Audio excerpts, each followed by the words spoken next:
Viewers on Sly Media TV, thank you so much for joining us live here on the biggest online news platform in Zimbabwe for 275,000 followers. And today we are so fortunate enough to be speaking to Prof. Mugano. He's not new, he's an advisor, he's a lecturer, he's a writer, he's an economist himself. Your experience qualifies us to come and have a chat with you concerning the structured currency which has just been introduced, which is the ZiG, by the new governor for Reserve Bank of Zimbabwe, Dr. Mushaya Van. As a point of departure, we want to hear from you, Prof. Mugano, from your experience, what are the challenges that are likely to be faced by the people in Zimbabwe, the economy, the business people, if new currency is not introduced through proper planning? Thank you very much for having me on this platform. It's good to be back. Thank you so much. I would say that we had a good time last year, but having discussions on the economy. I would want to say that if a currency is introduced without a proper consultations and communication, you miss the people along the way. All the voices must be heard as part of the consultations. I think what you are raising is a critical point, because people have got fears about the currency, even if it is good, because they have lost their money a number of times along the way. You are aware that at independence we adopted the Zimbabwean dollar. We introduced the Zimbabwean dollar from Rhodesian dollar. And we maintained our currency up to, it was strong up to 1996. And it began then to lose value from 1997. And eventually that currency crashed in 2008, end of year, and January, February 2009, we're using US dollars. And people lost all their savings, pension, medical aid, and the companies lost all their capital. Banks lost everything. So these are the players in the ecosystem of the currency or of the economy. Now, we went into US dollar. I'm saying this to give you the background. Thank you. Into US dollar, and we thought we had arrived. We used it for 5 years, and again, various schemes, pension scheme, medical aid, they came on the back of the faith which we had in the US dollar. And again, people made serious investments into medical aid. I remember one of my relatives had a medical aid scheme in US dollars. But when we moved into the new currency, it was rejected, and she died because she could not be saved by that medical aid scheme. So these are the pains and the wounds which people have today. And you know, even up to now, I can continue and continue. We have lost from bond, not RTGS. We went back to US dollars, Zimbabwe local. Yes. Now we are into ZiG. I have not heard of extensive consultations. If that was going to be my next question. If I missed it, then I would want to apologize in advance. But I did not hear town hall discussions about currencies. I did not hear about community discussions about the currency. So that you hear people's issues and you give them guarantees so that they can then accept the ZiG when it comes, because their fears would have been engaged. So now, even now when the currency has been launched, the governor said that with effect from the 5th of April, all commodities, all prices, if I get him right. Yes, yeah, it was. I was there. You were there, right? Yes. Should be converted into ZiG. But I'm getting a sense that they need more time to introduce the ZiG in terms of printing. So again, that is not quite clear in terms of the statement when he was reading the mandatory policy statement, and also now the time when we are going to be accessing the ZiG and the conversion again in the banking system. Yes. I think there was a blackout in terms of communication to say systems are going to be changed. I don't remember, I do not see any communication where people are being notified to be ready for that. And the people were only having- communication that we saw as consumers of certain services in the country is when we received information like from service providers like EcoCash telling us that we apologize for the inconvenience that are going to be caused Correct. by this transition. Correct. So I think that was a wrong start, to say the least, because already this is actually amplifying the doubts which people have about the way we handle our currencies. And it's a wrong start in the sense that we start on a wrong footing, with building again negativity and perception about the currency. I know that naturally we're going to need a system change in terms of the bank system and the platforms, but it was supposed to be advised to people for them to prepare.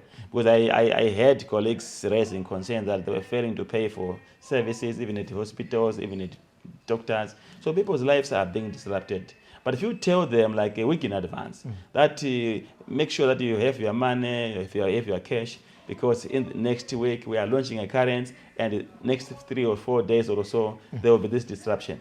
People will accept because life it's part of life. But if you just come across it along the way, it reinforces negativity. Yeah. So the governor here just ambushed the business community as well as the consumers of the commodities in the country. Correct, and those ambushes will not add value. It actually creates problems because the amount of business which one loses in a day is quite massive.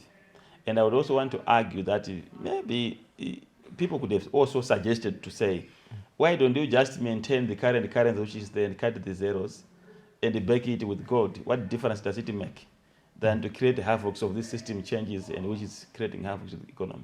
Yeah, that was going to be my other question. The timing of the introduction of the ZiG currency, would we say it was the right time? I think in terms of introducing currency, as far as I'm concerned, I would not want to really get worried about the time, whether was it in January this year or in May this year. I'm more worried about what does it mean, this new currency. It could have been introduced even last year, but to me that's not an issue of significance because already the currency has lost the value. We have been on this road where we're introducing currency over and over.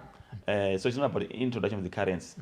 If the introduction and the timing was of significance, we should have made it when we introduced the bond note. We should have made it when we introduced the RTGS. We should have made it when we introduced the Zimbabwe dollar local. So there's no guarantee that when we are introducing a ZiG, we are going to make it.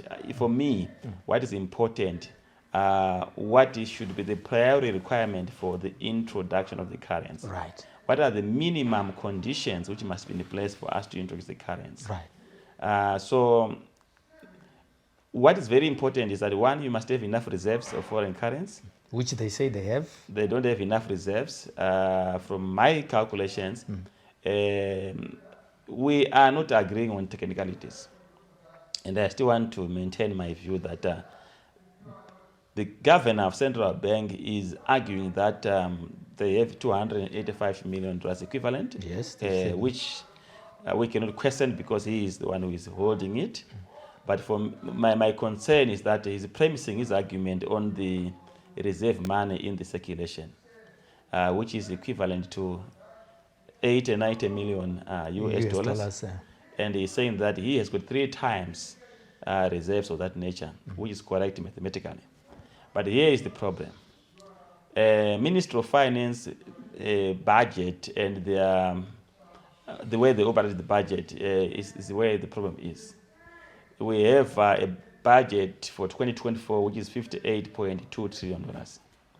The governor is making a reference to $2.6 trillion which he has in the bank. He is not saying the disruptive effect of the $58 trillion. That is not covered in the reserves.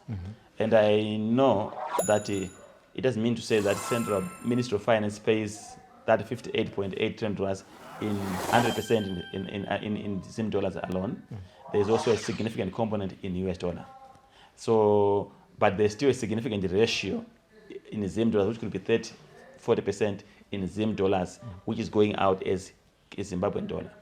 And where I sit, I don't think that our budget is still sitting at 58 trillion after the erosion which we have seen.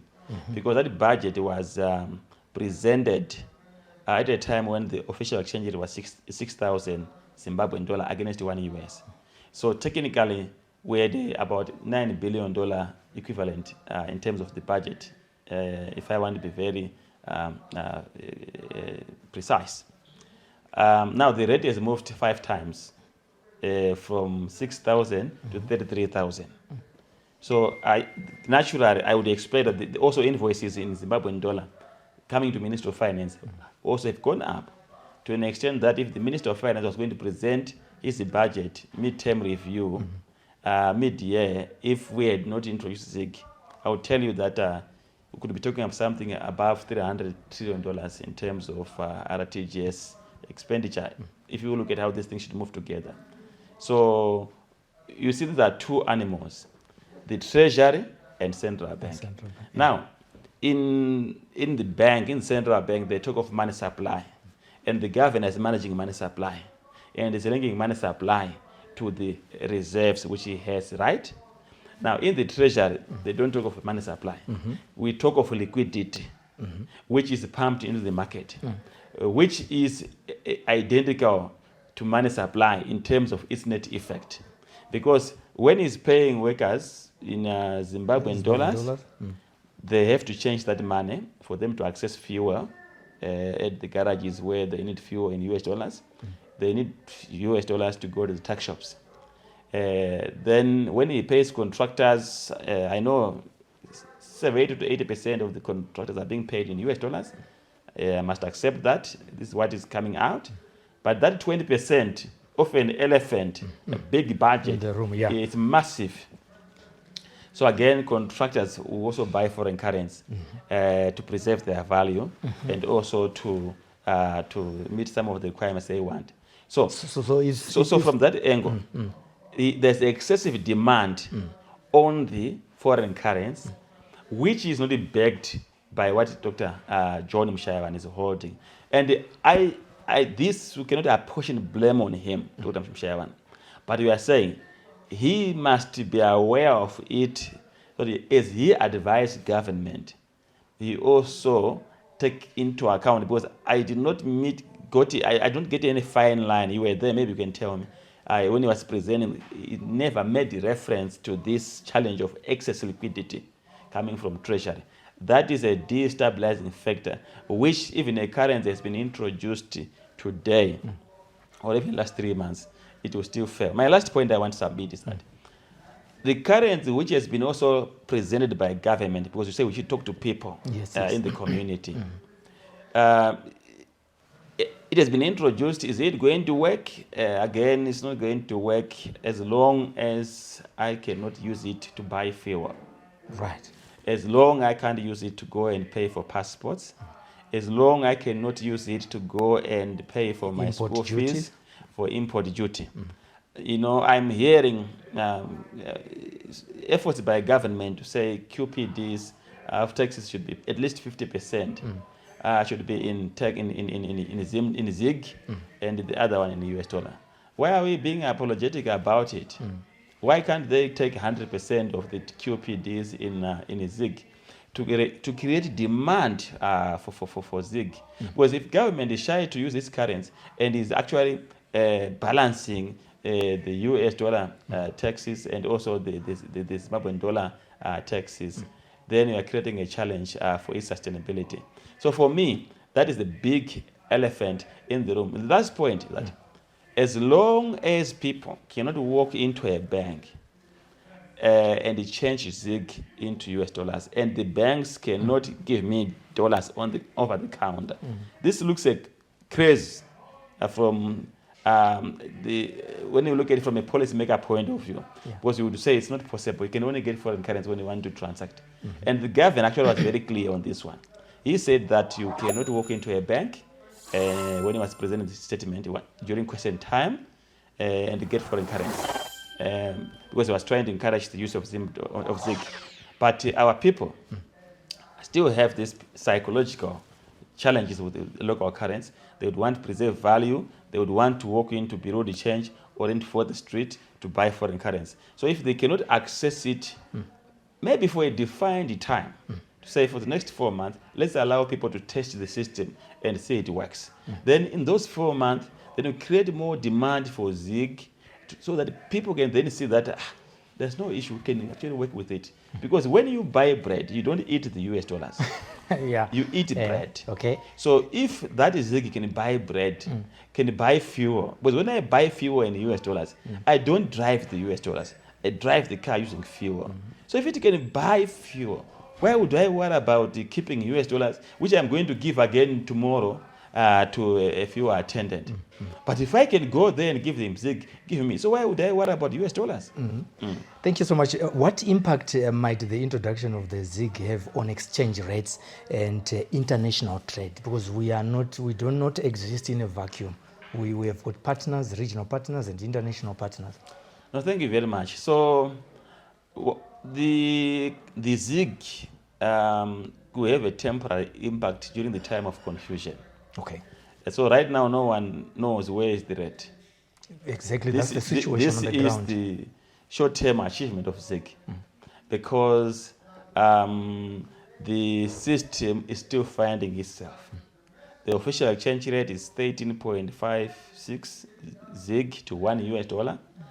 So people are still trying to migrate from Zimbabwean dollars, which are pegged at 1 ZiG equals to 2,500 Zimbabwean dollar RTGS if I round it up. And people are refusing RTGS because there's uncertainty. Yeah. Those are temporary achievements on stabilizing the exchange rate. But the moment all the Zimbabwean dollars are converted into ZiG, and in the banking system, in our wallet, is now ZiG. That's your marks. We are starting again to run from where we have left. And I would want to remind you to 20 February 2019, if you recall. Then the governor of Central Bank, Dr. Mangujia, he introduced interbank market. In actual sense, technically, he introduced Zimbabwean dollar. The Minister of Finance announced the Zimbabwean dollar local in June 2019. But on 20 February 2019, when the governor of Central Bank presented his mandate policy, he effectively introduced the RTGS because he pegged it at $2.50 against $1 US. And at that point, there was convergence of the black market and the official exchange rate. In fact, we're coming out of 1:1. That's where Gage had failed. Yes. But what happened? We began from 2.5. And along the way, there were actual disruptions to the extent that if there were no disruption of moving back to US dollar, we could be above 40,000. But even when the monetary policy was read on Friday, the exchange rate was 1:40,000. So I see the same, that we are going to continue starting from 13.56 because of the very same factors I have raised, that if you can't use it for basic services, goods at the tax shops, government services, taxes, clearly there's an open silver plate or a red carpet for the black market. So the black market will sustain. Even if the rates are converging at the beginning, they will spread because there will be high demand. And don't forget we have an informal sector, which will be playing the informal sector. So the rate will run away. On international trade, naturally, if you have your own currency, and assuming we are pricing in Zimbabwean dollar, we will have competitiveness because it becomes easier to compete with the rest of the world than to price or cost our production in US dollars. It's very expensive. Yeah. So we lose competitiveness. So we naturally would see that during the dollarized environment, 2009 to 2018, if you like, we had a serious balance of payment problem exceeding $3 billion a year. So in about 10 years or so, we had $30 billion balance of payment deficit cumulative. So we're externalizing money through that arrangement. But when we're using our current RTGS, as weak as it was, as volatile as it is, from 2018 to date, we maintain a current account surplus. Just last year, our current account surplus was 130 million US dollars. In the previous years, going backwards, when the Zim dollar was still holding, would get as far as $1 billion current account surplus. But you see why it is going down, because the economy is largely dollarized to the extent that most of the costs now are in US dollar, and it's very expensive to export. Which governor accepts that the dollar is floating in the market and it's plenty plus in Zimbabwe? Yeah, but yes, there's a lot of dollars in the market, but in the informal sector. Yeah. And under the mattress, and it's difficult to deal with in terms of influencing government policy, as long as it is outside. It's an economy on its own, with its own governor, its own mattress bank, its own Ministry of Finance. This discussion which we are having, people in the informal sector don't even want to hear it. They have no interest in it. I have my relative who is in Chendambuya. I was talking to him yesterday. He said he's coming to buy some groceries for his shop on Monday.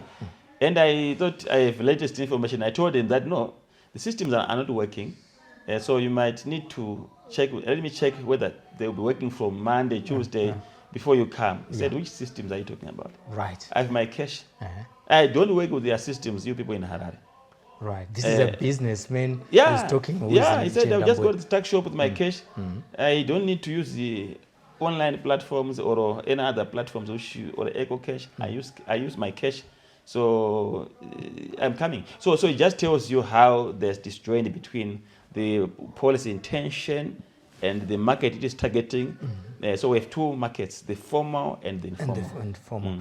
Yes, under these situations, your relative want to come and buy, and the situation is unpredictable. This is when we end up seeing business people or families now hoarding foodstuffs in their houses because of fear of what is going to happen in the economy. What steps can be taken to ensure there is price stability and prevent hoarding of goods when during this period where new currency has been introduced?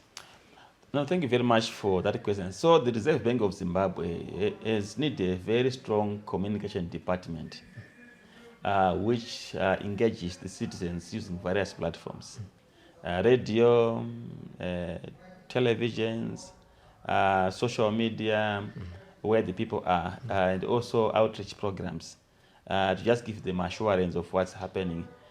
This should have happened actually 2 weeks, 3 weeks, or even a month to say, this is what we are talking about. Because we knew that the structured currency was coming, and it was defined, and it was clear to in terms of it's a basic form. So there was no reason for them to wait for the governor to launch it. They were supposed to be engaging. At the schools, we see ZiG, regardless of their shortfalls, they come to churches. We see them in churches towards the election. We see them in the schools talking communicating with the students, even at university.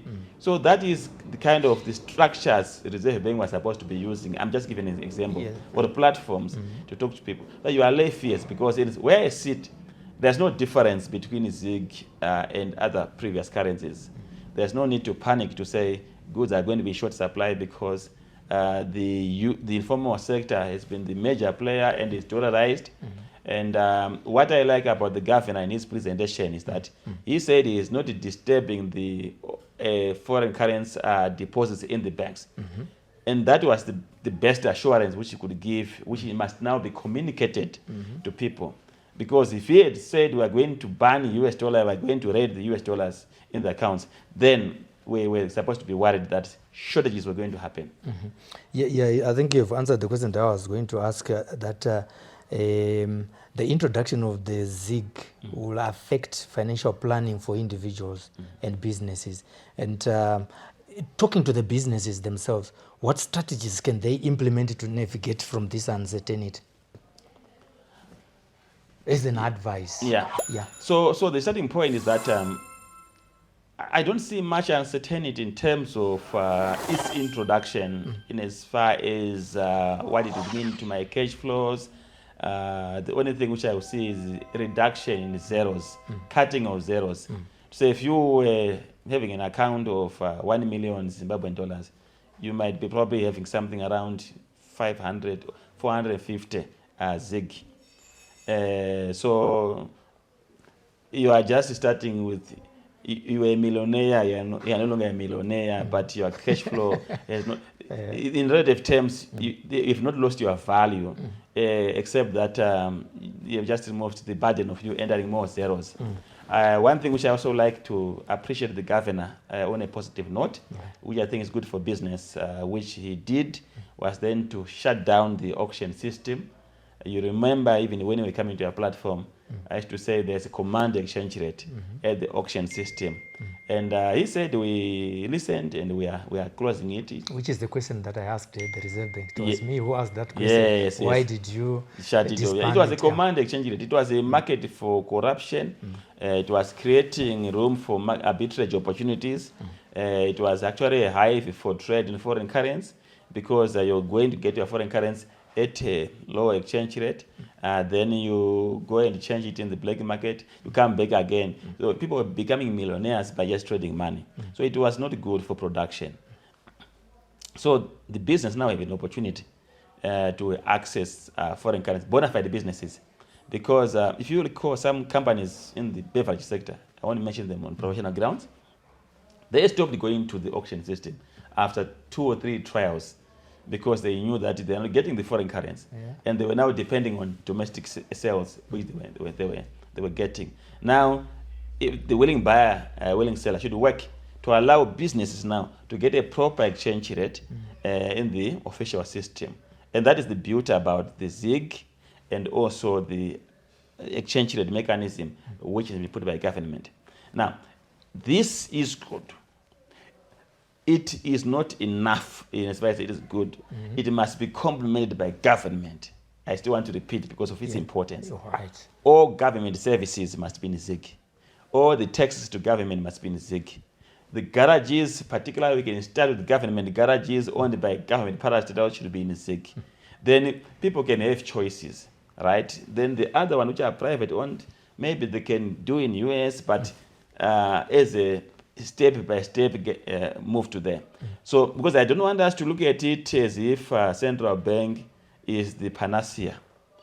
The challenge which we are having is that central bank is being placed as the silver bullet for economic challenges.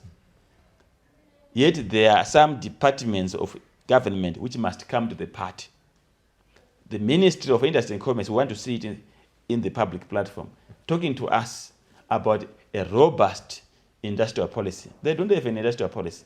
The one they have is just not up to scratch. There's nothing there they are showing us which is going to be giving us clear roadmap. But you can't say that, Prof, because from the horse's mouth with our president, Comrade Emerson Mnangagwa, is saying this country is open for business. We can't say it's open for business when the ground is not fair. That mantra, it means you are inviting people to come and say, let's work together, feel free to do what you want to do, and you maintain the business ethics that you are supposed to exercise in Zimbabwe, whether you're a foreign business company or you're a local company. The environment is good. You can't call people to say we are ready for business when you are not. The statement by the president is a statement which is giving direction to his arms of government. It must then be followed up by a policy framework which is complementing that. And I would want you to go to the Ministry of Industry and get their policy and bring it to me. Show me their focus sectors. Show me their set targets in terms of jobs. Show me their set targets in terms of import substitution. Show me their set targets in terms of exports they are going to be pushing in terms of volumes, right? Quantitative indicators which are in a clear logical framework, or performance indicators which are clearly defined. Show me sectorial strategies like your integrated industrial steel policy. Show me your value chain leather policy and its specific target, right? Show me specific sector strategies one by one. We're talking about 15 or so, 20 sectors which we are talking about, with specific target and how they are going to be financed, how they are going to be, private sector are going to also be playing their role. How is the role of IDC placed in those industrial development corporation, in those structures? A master plan for industrial development, go and bring it to me. So these things you won't have it. fall under the ministerial departments that we have under this government, and they are also on a performance rated contract where they are supposed to achieve. How is it going to be possible then when you speak about the fact that there are no strategic planning in place?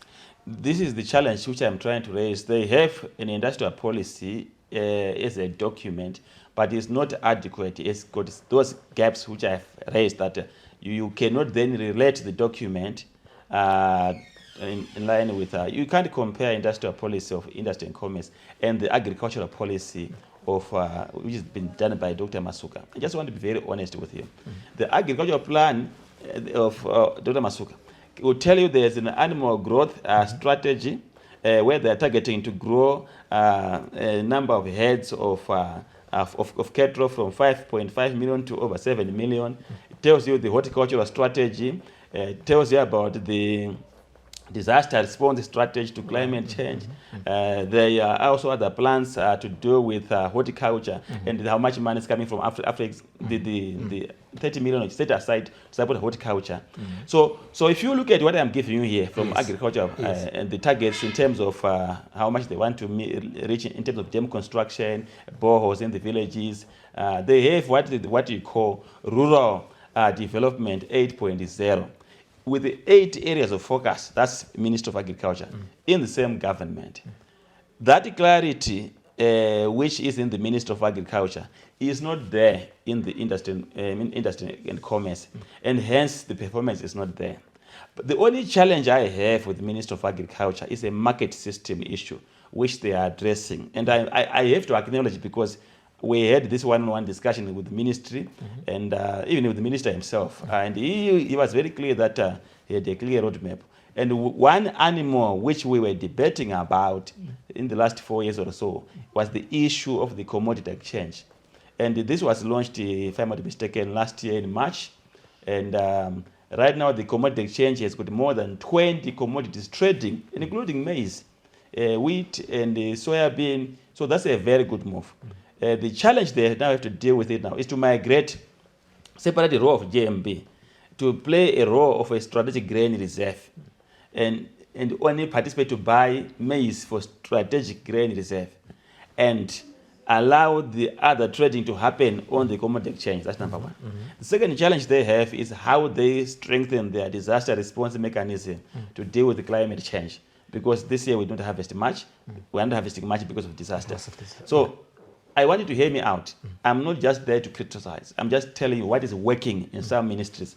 And if they address these 2 levers of market system and responding to disasters, desilting the water in the dams, increasing the hectarage from which is under irrigation from 10%, which is about 190,000 hectares, to full utilization of 2 million hectares, then we are in business. Those are critical issues to deal with, stabilizing the currency, because then we preserve foreign currency and don't push pressure on the exchange rate, because we'll be wasting foreign currency in buying food.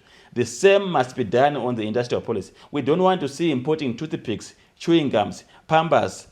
How do you have a Minister of Industry and Commerce presiding over importation of toothpicks and chewing gums when we have a lot of trees in Chimani, which baboons are struggling with climbing every day? So that is the crisis which we have. And if we keep on not saying this, Dr. John Mshayawanu's job was very tough. And unfortunately, people will pile pressure on him to say he didn't achieve. Yet he's not the one who has to do that job. Let's come back to the issue that you have spoken about in the first place, which is wide consultation. Previously, you have been in some advisory bodies to do with the economy of this country. Where is the problem in terms of a situation where consultations have been done and then we come to the level of implementation? I know and I understand at some point you're also giving advice even to the governor himself.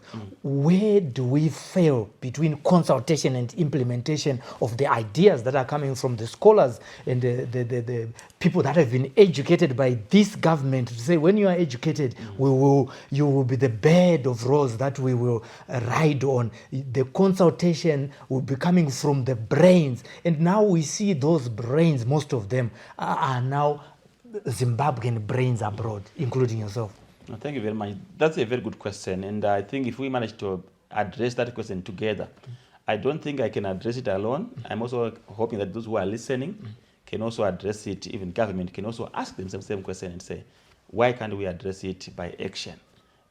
So what I've seen is that there are already defined positions in government which are not movable, which cannot be changed.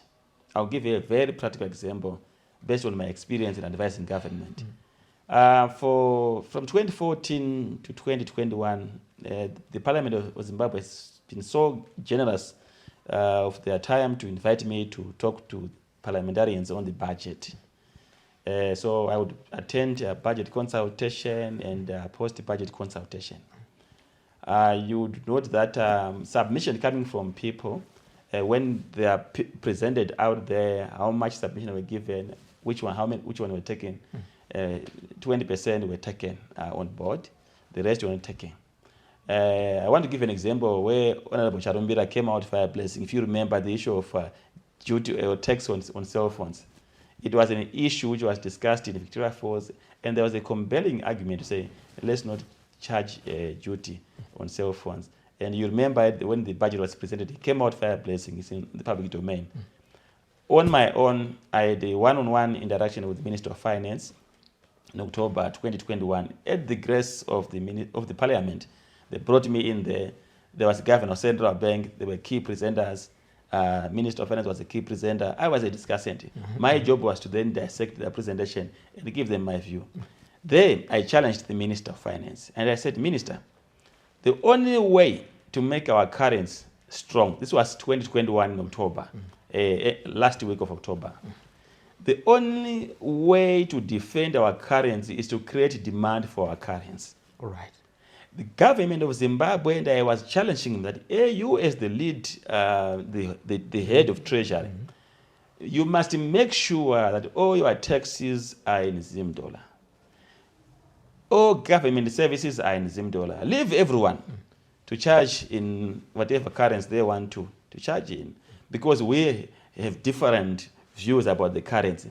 But just to make a decision and say it in your budget that you can transact in any currency, but when you are paying my VAT 2% or pay corporate tax, duty, passport, anything to do with government, including parastatals, it shall be in Zimbabwean dollar. And I argued that there will be high demand. The whole chaos and the madness where businesses, when they hold Zim dollar, they rush to change it to preserve value, will not happen because they need that balance to pay for tax obligation. Right. What was his response? It was very blunt. I recall Dr. Mangujo was there. He can confirm this. The minister, if you want to be honest, he can confirm it. He said, no, I cannot queue at the central bank to ask for money from Manguja. I need my own foreign currency. So that was a big mistake. So the point is, he has an established position. But did you see what he did last year in May? Because of the currency crisis now, he began now to implement what I advised him in October 2021. He was now implementing it in May 2023. Crisis management. Crisis management. Too late. You are now taking the prescription when you are already in ICU. Okay, ICU, yeah. And intensive care unit. And your time is numbered. You know, so that's where we are. It was, why is he now implementing it? Why was he implementing it in May last year? It's because he realized that he cannot This is the only way to save the Zimbabwean dollar. Even when you had the governor of Central Bank, Dr. John Mshayamari, he emphasized the need for government to also create demand for it, which is the very same point I'm emphasizing. So government must go to a dialogue or must invite experts when they are open-minded. They must not have an established position and they go and consult to rubber stamp. And then you hear a long list of specific constituencies which were consulted, your academia, your civil society. And when you then say, whom did you consult in academia, and what input did you get, I don't think they can produce that. What did you do with that input? If you took it, what was the rationale? If you rejected it, what was the rationale? Because it doesn't mean to say when they consult, they must eat every poison we give them. They must then become rational and objective and be able to answer and say, this we aren't taking because of 1, 2, 3, 4, 5. So there's no this open mind to say they want to take advice unless if it falls within the line they have defined as their preferred position. Do you see a situation where the introduction of the ZiG will be taken upon by business people? We understand in this country we have got road rehabilitation program, and the contractors they have been paid and they won their tenders in US dollars. You were proposing that the government itself should start by using the ZiG currency in the service station and other service providers like the customs and exercise being paid in ZiG. Do you see a situation where that can be reversed from tenders that were done in and accepted through the tender procedures using the US dollar, and now we are saying you are supposed to get the ZiG as your mode of payment? So I think in basic principle, we have a multi-currency regime. Yes, which the governor accepts, and he says it's not going anywhere. Correct. So, but in the same line of thinking, if you win a tender of $1 million, I can pay you $1 million equivalent in ZiG, because that's the law. Because it's a multi-currency. Yes. Scenario The same way, because even in business, they charge their clients in US dollars for convenience to avoid changing it every time. And when the clients are paying back, they're paying that service, that invoice. They use the market rate of that specific day in either, in this instance of ZiG, official rate, interbank, you can pay in ZiG or in US dollar. So I don't see it being a challenge for government to say they are paying service providers, your tender is quoted in US dollars, be given in ZiG. That's what it is. Because you spoke of reserving the foreign currency earlier on. Correct. That's the reason why I'm bringing up this question. Correct. So that we continuously preserve the foreign currency, which is much needed by this government, including the overhead cost for the government outside Zimbabwe. They need the US dollar. Yeah, but you know what? I'll tell you one thing. Agreed. One way is to preserve foreign currency. You can't use foreign currency to pay for anything. It should be paid for critical things like drugs and even fuel, right, or electricity. But you can't pay for tissues using foreign currency in a local market because you have given someone a tender to supply tissues to government and you pay in. Government must pay services in the Zimbabwean currency. And in the same token, government must also accept payments in Zimbabwean currency at the passport, at the garages, and in other services. Border control. Border control. That's why I told you that when we eat bread, when we buy fuel, when I buy a passport, I will not decorate it. I paid using foreign currency. I only go to the black market to buy foreign currency to access passport. But what I want is a passport.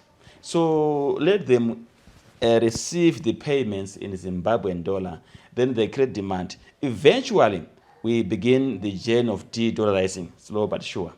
It's not an overnight thing, but clearly you can't say Sly Media has got a division of high school, and you don't send your kids a Sly Media team to your school. Then you say, Mugano, come and send your kids to your school, it's a best school. Already you don't have faith in your own school. I will not bring my kids there. I will take them to where you send your kids or in any other school because I believe in it. So let government lead in using Zimbabwean dollar in payments, in receiving payments, and let our banks also allow us to walk into the bank and buy foreign currency because we are still trying to find confidence in it. And 3 months down the line, we'll then end up saying that we are wasting our time. Because what I want to say on this point, no one sits with the US dollars for 3 days. So even if I go to the bank and get US dollars, because I still want US dollars because of perception, you still see me that I will buy from the bank, I go to the tax shop. So if the government says if you are paying duty, pay in Zim dollar, the guy in the tax shop who is importing goods will look for ZiG to pay the duty. Okay. But if you say you don't want this duty in Zim dollar, you want US dollar, the guy at the tax shop who don't have any motivation to look for ZiG. So if the easiest way for the guy at the tax shop to look for ZiG is to sell in the ZiG. So the whole trouble of me going to the bank will stop now. Okay. Because the guy at the tax shop also what? Needs ZiG. Needs ZiG. So the bank will not have any challenge with me. But do you see government as a runner, as the starter in this relay? Because the government relies wholly, mostly, on the collection of taxes. And they still have overheads in US dollars.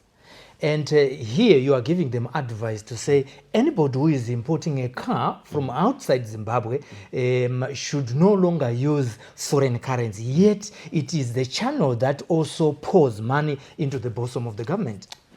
That's a very good question. Can they do it? That's a good question, and I want to thank you for that because it will help us to give more clarity. Now, let's look at the government budget. I can say above 50% of the budget, around 55% of the budget is in salaries, right? Yeah, yes. So let's agree on that. Yes, we do agree. Do you and think the government is the biggest employer? Does it need foreign currency to pay civil servants, or it can just pay them in ZiG? What will happen? The only challenge comes when they want to transact international business as government, where they want to pay for foreign missions, those who are in embassies. They need foreign currency. And the central bank has made a commitment that on the export retention of 25%, 50% will also be set aside to service government payments. And the government has done well on that side. So your fears are already addressed within the framework of the budget. Over 50% of the budget is in Zimbabwe, is for salaries. So that one, the government has to make it clear. They pay salaries in ZiG. They make sure that the passport is ZiG. It's on salaries, they have not been moved from that. No, they are paying point. them also US dollars. So they must To pay a them lesser extent, they must pay them in ZiG, right? Now, the contractors takes about 25% of the budget. They are local. They pay them also in ZiG. If the contractors want foreign currency, they must go to their bank to buy a critical requirement at the interbank. It's as simple as that. So government is getting a burden of looking for foreign currency to pay people who could actually get their money from the banks. And government also makes it difficult for civil servants to find a value in the ZiG, because in their own services, they don't price in the ZiG. So it becomes a double tragedy. But if you make sure your services are in ZiG and you create your taxes are in ZiG, the market will be transformed to have a well-balanced economy where there's a real demand for the ZiG and also an equal demand for the US, but with an intention eventually to reduce the demand for US dollar. The government will argue that we also import passport paper from abroad using foreign currency. Correct. So we need to make the end user pay for the passports in US dollars. So that issue has been addressed by the governor. If I get him very well, Right. I'll still repeat, I still go back and look at the monetary policy. But if I did not miss the point, he said that he's going to retain 25% of the forex retention exports. And 50% of that 25% is going to make it available to support the interbank market. And 50% of that is going to set it aside for government. Those are the critical foreign currency reserves which are going to help government to pay for their services. And if you look at it, to be very honest with you, 25% of our exports is in the region of $2 billion. And if half of it is going to government, it's $1 billion. It's a lot of money for government to put their hands on to meet their basic requirements. The challenge which we have, why government, they need more money, they end up getting into an area where private sector can do the job. Right. Considering this introduction of the structured currency, the ZiG, Dr. Mushayavanu is on record saying he is not, and they are in agreement as the Reserve Bank of Zimbabwe, that they are not going to print money under his watchful eye. That is not going to happen. You have been our fortune teller before. You have told us things before they happen. What's the situation? What's your take concerning the statement that he has repeatedly made when he was presenting his statement that they are not going to print money? Is this inevitable? So the starting point is that I've done my research about the governor just out of interest. And I got to understand that he is quite stubborn to his views. He's a man of principles. And he's a banker himself? Yeah, I mean, everyone is a banker. But what I want to say is that he need to fine-tune some specific areas for his word to remain. There are two things. There's something which will happen spontaneously without him seeing that he's actually going against his word. Then there's a second aspect where he's given directive to print money for quasi-fiscal. That his principles, I'm sure he can, if he wants to maintain his principles, he can refuse to do that. But the first part I want to address that, where already the spontaneous side, already there are two challenges. First one is the export retention of 25%, which he is going to be taking from exporters, the 2 billion I talked about. Yeah. That's a lot of money, right? He needs to get a budget support from Treasury. When they do their budget, they must set aside money to buy that foreign currency. Otherwise, he's going to be printing money because he has already made a policy decision. Yes. And that policy decision will actually counter his statement. Will actually violate or contradict his statement. He will be printing money starting from that very same day when he made that policy announcement. Because any foreign currency receipts which is coming through, he's taking it. Are you with me? Yes. Or you must come up with instruments where you can use treasury bills, long-term finance to give to companies. But you are assuming that those instruments, those companies are not in dire need of the cash flow. Because why would you push me to take a 2-year treasury bill when I need that money to? Remember, exporting is a very expensive business. It is. So every cent counts. So the most important thing is to get a budget support, right? Then, but still, it has a net effect of increasing money supply in the market. So I would rather want him to leave foreign currency to be 100% liberalized. Again, what are the implications is another debate for another day. Yes. So, but the point I want to submit to the government, he must look at that as a point of concern.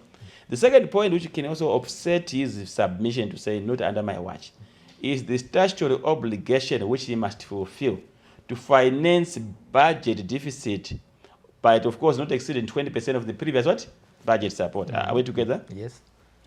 20% of an elephant, it's a big thing. Yeah, it's a big thing. And he will meet it, and he said that he will meet it, so he will print money.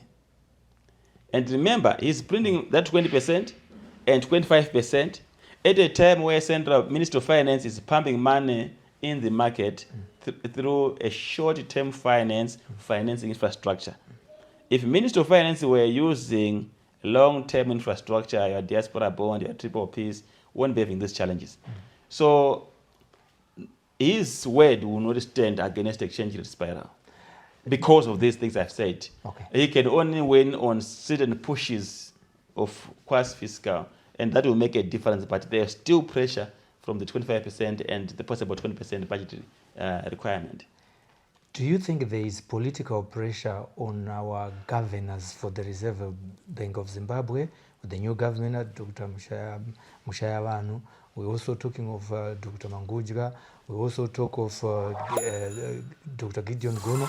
Is there political pressure in their implementation of things that they have learned from school, which they use and which becomes the fishing line for them to be employed as governors because of their intellect, which is on their CV? Is there political pressure for them not to implement what they think is the best for the economy of Zimbabwe? No, thank you very much. There is evidence of political pressure. So I will not go far to Dr. Gono's time, but I still want to say during his time, there was evidence of political pressure. But I want to deal with the recent evidence on Dr. Mangudya. I'll give you two examples. The first example is in 2022 in May, when the president made the announcement, Comrade Idi Mnangagwa, made an announcement about on monetary measures to stabilize the economy. His announcement succeeded a monetary policy committee meeting, which was held in April the same year. So he came, I think, few weeks after the MPC statement. In the MPC statement, they had set money supply growth per quarter at 5%. So the announcement by the president now, which followed that, he set the money supply growth at 0% per quarter. So he nullified monetary policy decisions. In the same announcement, he also made a decision to suspend lending, which was catastrophic, and it did not last because of its dire consequences. We spoke about that. There were shortages already emanating, happening. That's first example. The second example, the Minister of Finance last year at ZITF, he made a statement that, make no mistake, we are going to announce monetary policy measures. We are going to raise interest rates. You don't make those statements as a Minister of Finance. That is on the policy instruments which are under the purview of the central bank. And in line with that statement, this was April last year. In May, he also made the announcement on policy measures. And to be very specific with you, in February, Dr. Mangudya, on exchange control policies, he had reduced the deposit retention from 20% to 15%. I did not agree with him on that one. I had asked him to scrap it. But he wanted to keep foreign currency, build reserves foreign currency. So he was reducing it slightly. The Minister of Finance, in his pronouncement, he scrapped the exchange control. He made an announcement on also export retention that is now under his purview. And he also introduced some measures which are interest related. So interest rate. So those are the facts around the political interference in the central bank. And the challenge now is not only about the TEFism between the governor, central bank, and the Minister of Finance. It's around confidence. Whatever central bank says is not trusted, because people still think that someone from external forces, from government, whichever department, will come and give the governor instruction, and he will not stick to his word. That's why some of you guys, you're asking the governor, what is going to happen if you don't stand with your word, not under my watch? But I pray that I'm sure we all learn that maybe government has learned that this interference is not good. We pray that under the new era of the new governor, hopefully you will have independence. At the present moment, you are in South Africa. Are there any lessons that can be learned from other countries that have undergone similar currency change reforms? I know in Zambia at some point, the kwacha, was something else. People used to go with wheelbarrows. In Mozambique, Metcash, at some point, it was like that. What lessons do we learn from the regional partners in government? So I think in Zambia, dialogue is always very important. They did a dialogue. I remember because current crisis emanate from lack of production.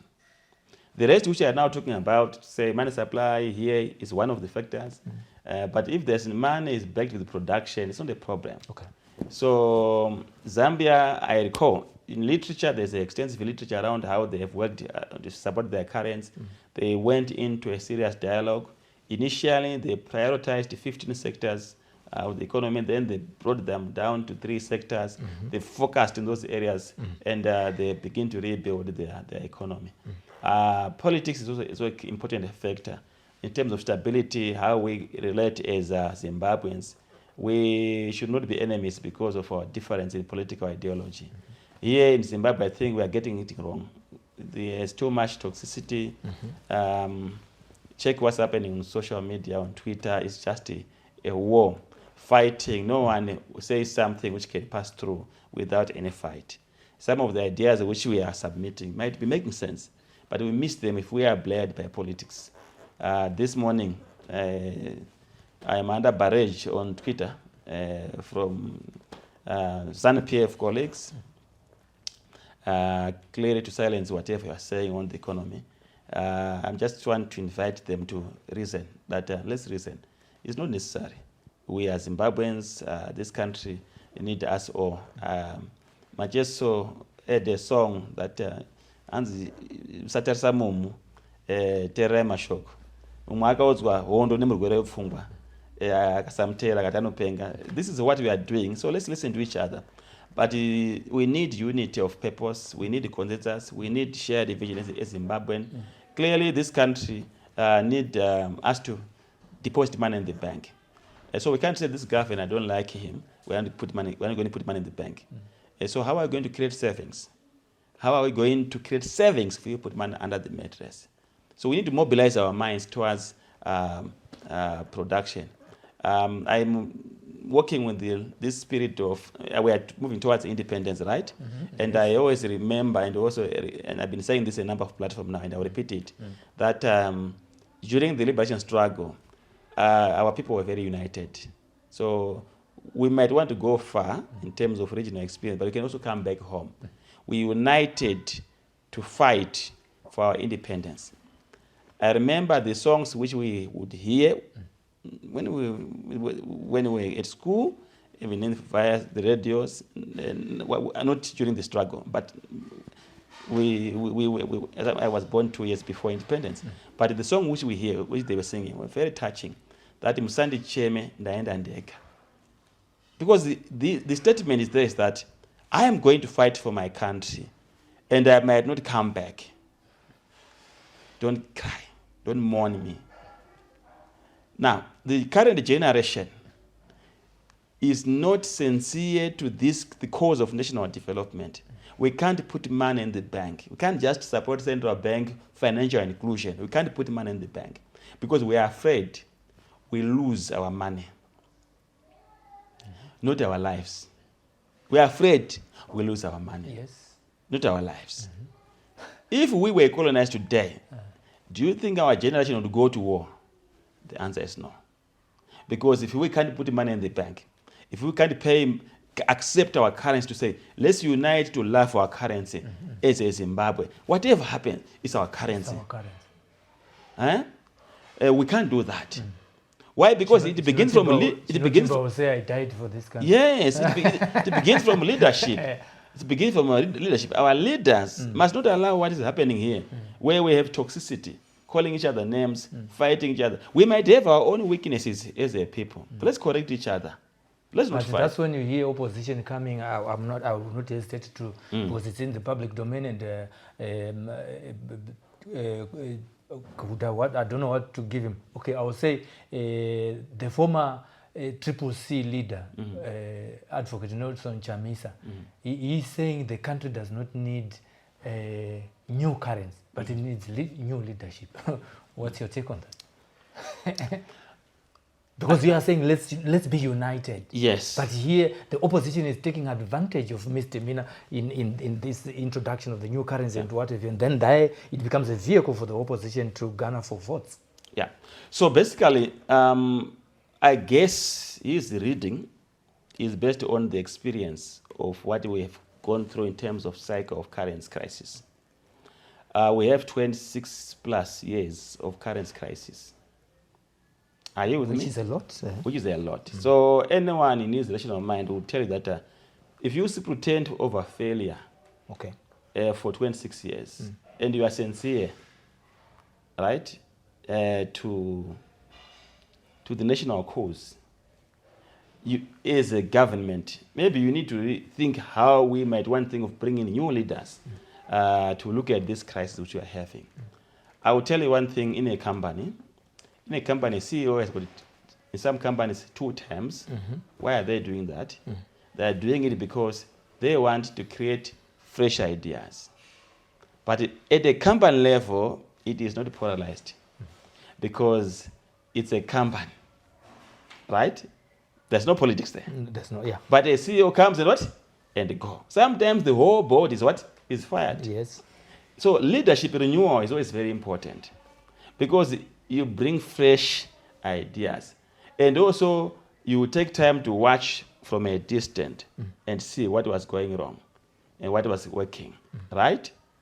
So in Zimbabwe, this is an area where when you talk about in politics, it becomes a taboo. You remember I made a decision to stop commenting when my comments were not pleasing certain quarters. And I said, I'm taking a break. And I apologized for those who could have been offended. Right? No one was holding a gun on me.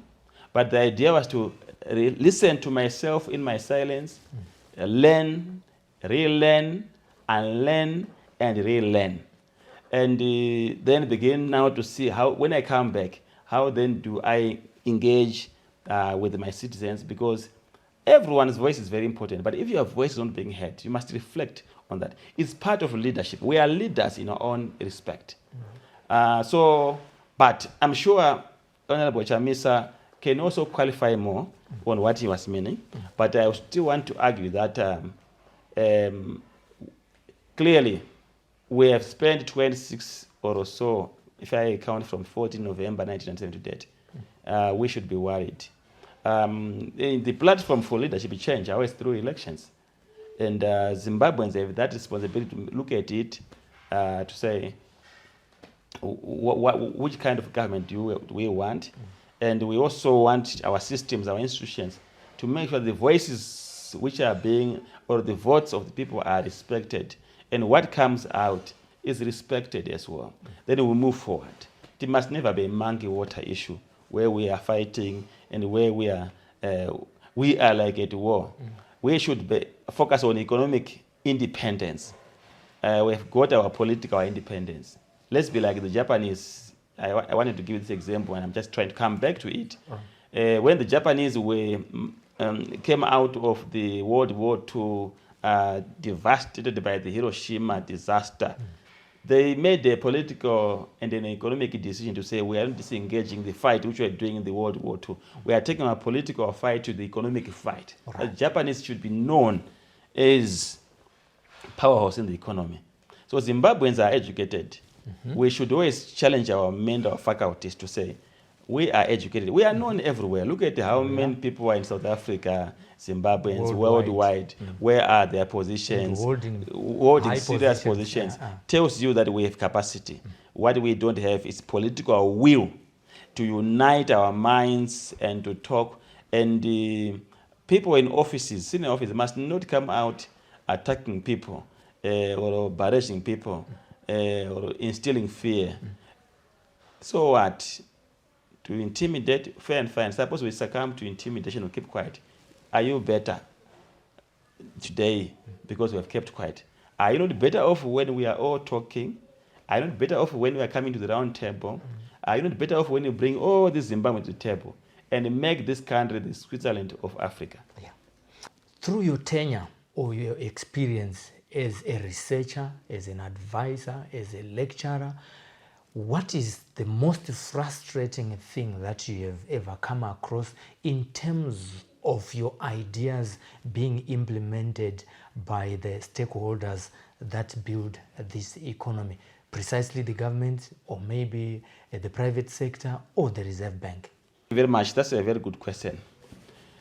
My major frustration on the Zimbabwean economic problem is that I have said it over and over that our challenges, economic challenges, and obviously I would want to go into political challenges, let me stay in the lane of economics today, are structural challenges. Structural in the sense that if you look at our production issues, our production is not working. Yes, we are not at zero, but we are not where we can be. And I still want to motivate a debate that our industrial policies must be put in the public domain. We debate about that. We come up with what we think are the right industrial policies. Our agricultural policies must be fine-tuned. I said they are very good, but I must fine-tune them to make them market-led, but of course with the institutional support, strong institutional support to avoid market failure. So we need to have a robust agricultural industry. We have land, imagine, of 33 million hectares, which is arable, and we are only using 11% of land. So we can feed Africa as a country. We have water bodies. We have over 14,000, if I'm not mistaken, dams in this country. And under our current installed water bodies, we can plant even 2 million on irrigation. We will feed Africa. So it frustrated me when you're holding resources like this, and you have a drought and you're calling out for support. It's not what we should be doing as Zimbabwean. In terms of structural challenges, this country will not move if you don't have an integrated energy plan, which is looking at all forms of energy to power the industrialization. My father, Honorable Mchangwa, will tell you about Mani's story. He likes it so much because he put a lot of effort in looking for those investors, and I respect him for that. But do you know Mani's will demand about 500 megawatts of power, which is 1/4 of our normal production if we are at full throttle. So it's a new entity coming in which can disrupt the supply of energy in as much it will be producing. And what is happening to other industries which are emerging in the mining sector, there's a lot of activity there. So we need that energy plan. And these are structural supply side I'm talking about, right? We need also value addition to be a serious issue. Value addition and beneficiation. Our exports, 92% are raw materials, 70% minerals, 22% agricultural, 92 raw materials. How do we develop? So again, you go back to your industrial policy. Where is the value addition and beneficiation strategy? We are importing. It's in the pending file. You see, so 44 years down the line after independence, very soon we'll be celebrating a golden jubilee. What do we have to show? And these are the things which frustrate me when I'm speaking. We have more universities to show. Exactly. In every province, there's a university. Yeah. But the universities are not the problem. The policy maker, even as we are speaking, do we have a consensus around this? If we disagree, why? Let's agree why are we disagreeing. So, why am I frustrated?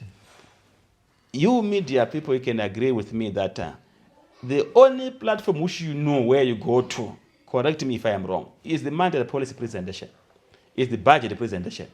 Have you ever been to the platform where industry and policy is taking a review of its industrial policies in these years? Maybe it's done behind closed doors because of it tells you a problem. Leak No. Yeah. A policy is not implemented by government. It's implemented by businesses, by you and me. Government is the supplier of policy. We demand policy. It is a public policy. It's not a private policy. That's why I call them public policies. So you can confirm they have never been there. No. You have ever been at a platform where there are trade policies which are being discussed, reviewed, national export strategy being discussed and reviewed. So how do you build foreign currency? You were not there. In your record as a media guru, you have not been in that platform. That is the missing link. This is the cake which we need to build. The industrial policy, the agricultural policy, the trade policy, and other sub-policies which are like your local content regulations, which promote or a local content act, a local production, a local consumption to substitute imports, preserve foreign currency. Those things are not being done.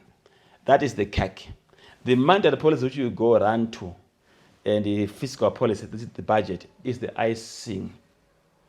So all these years we've been dealing with the icing. And no one can say I've eaten a cake if you have been eating the icing. So that is where I have a lot of frustration. And government, this is my last comment, has not been engaging, even if when you go to them, except Minister of Agriculture, I must say this, and the former governor of Central Bank, Dr. Mangodia, those two. Go to Dr. Masuka, you engage him, you write him an email, he will say, let's come and sit.